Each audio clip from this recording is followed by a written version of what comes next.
Hello, Void. How you guys doing today? All right. So my collection here is finally delivering for me again. But these last couple movies on here, I've seen them before, so I at least know what I'm getting into. And two out of the three of them, I'm actually kind of fond of. Third one, I've only seen once, and it was all right. But first off, first things first. On this one next, House on Haunted Hill.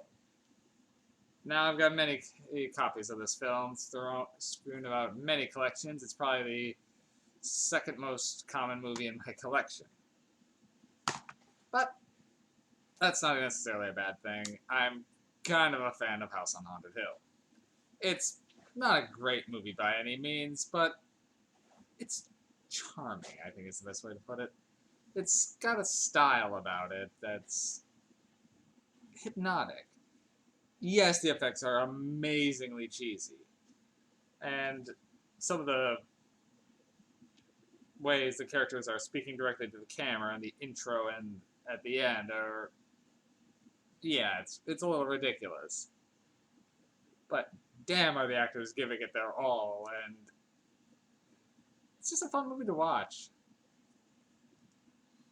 And it has Vincent Price. You can never go wrong with Vincent Price, really. Okay, so plot. A millionaire is hosting a party. Whoever can stay all night in this haunted house with him and his wife will each receive $10,000. And he has invited 5 people to come to his party. Now, apparently the party was his wife's idea, but he arranged the guest list from the owner of the house, who's wide-eyed, seeing ghosts everywhere, and spends most of the film more than a little drunk. You got the brave fighter pilot, the skeptical psychiatrist, the reporter lady, and then just some random girl from his company who just needs the money. I think that's all. Maybe one more. I digress. So, party kicks off, and as they're touring around, several strange things start happening. A lot of ghostly happenings, and finally the young girl gets a little freaked out just before they're about to be locked in, but before she can be let out, well, the servants who are going to leave by midnight have already left, and they're all sealed inside. The guy who owns the place says that the ghosts are already on the move, and there's several of them might not live through the night. Now, what's going on and whether or not there's actually ghosts, who can say? But several actual murders have taken place in this house, and, well, by the end of this, a few more have. Partway through the night, is then the millionaire, played by Vincent Price's wife, is found hung in the hallway, but the way it is, it looks like someone must have killed her. Was it Vincent Price trying to get out of their marriage? She is his fourth wife and was clearly not getting along with him. Was it someone else trying to frame him?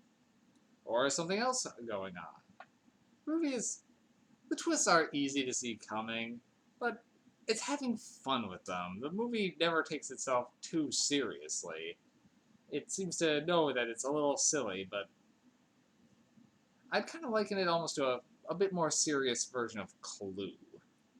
Like, there's a lot going on, and some of it's ridiculous, but the characters are outlandish and entertaining to watch, even if the mystery is not the most dire of mysteries. Now, it's nowhere near as silly as Clue is by any means, but it has a kind of vibe to it. Now, the movie came out in 1959, and while it's been spoofed and lampooned countless times, it, in a way, kind of holds up for me. I do enjoy this movie, as dated as it is.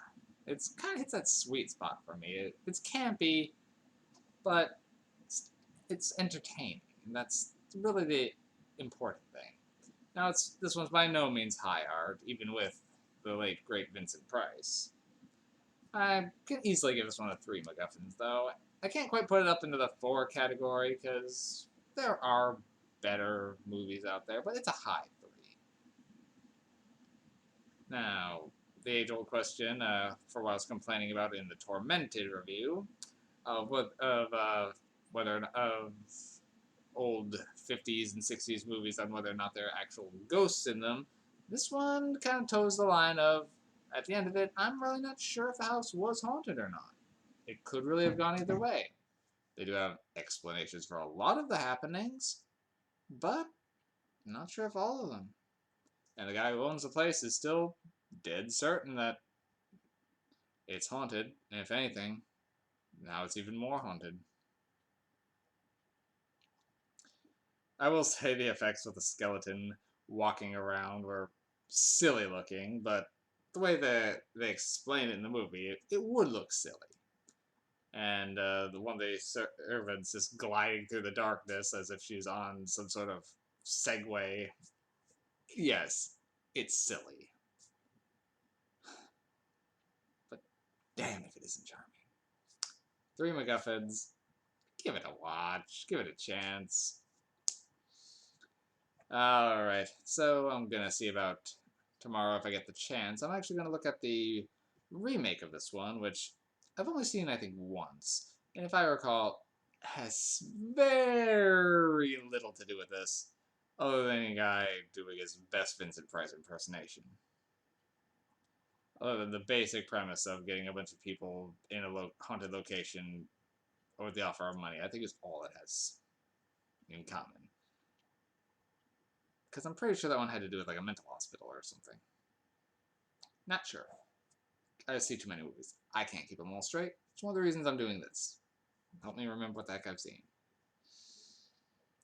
And as October creeps ever closer, and my next binge comes upon us, I should get in the habit of recording more frequently, so see about making more time for it. Hopefully, I can keep a better pace in preparation.